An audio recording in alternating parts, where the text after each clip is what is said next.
Hi everybody, Jeff Kelly, Chief Instructor with Xilin Martial Arts in Oregon. I wanted to come talk to the instructors today, or people practicing on their own, of an idea to make your practice, your instruction a little more interesting. And that's playing what if. You should create your own drills, your own exercises. My teacher, Tom Bizio, always encouraged us to do that. And it gets you thinking, gets you deeper into the art itself, and can help your students, and if you're practicing by yourself, can make your practice more interesting. So one drill we came up with today is another variation on the Pekiti-Tirsia 12 attacks. So normally there's two types of motion. You can use a broken or fluid strike. So our 12 attacks broken be 1, 2, 3, 4, 5, 6, 7, 8, 9, 10, 11, 12.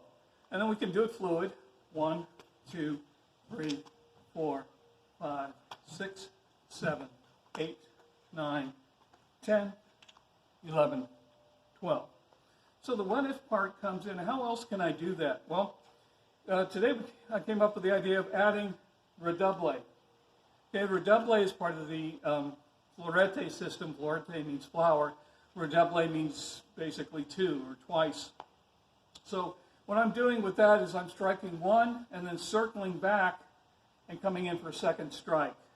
1 and 2. On the other side, 1 and 2.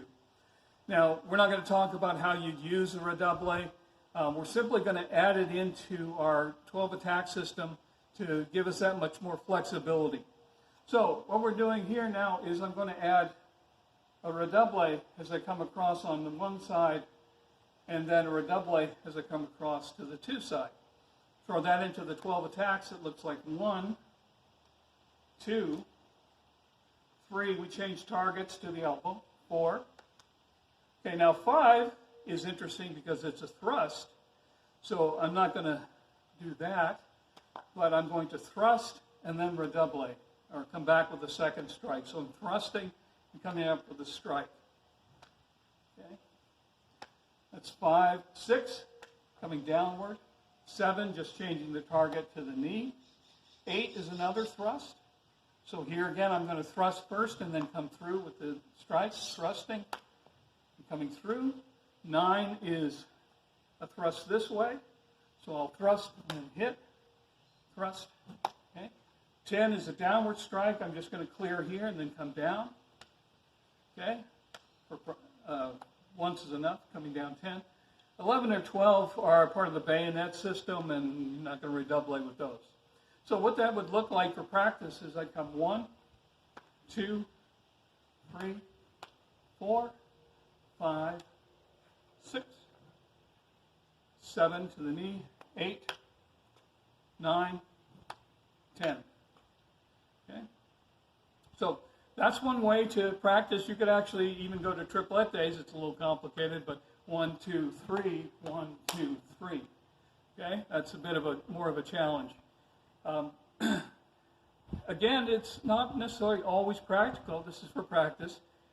It's a little weird to be doing a thrust and then coming up with a strike, but you certainly could. You thrust, you get a backward reaction from him, and then you can come upward.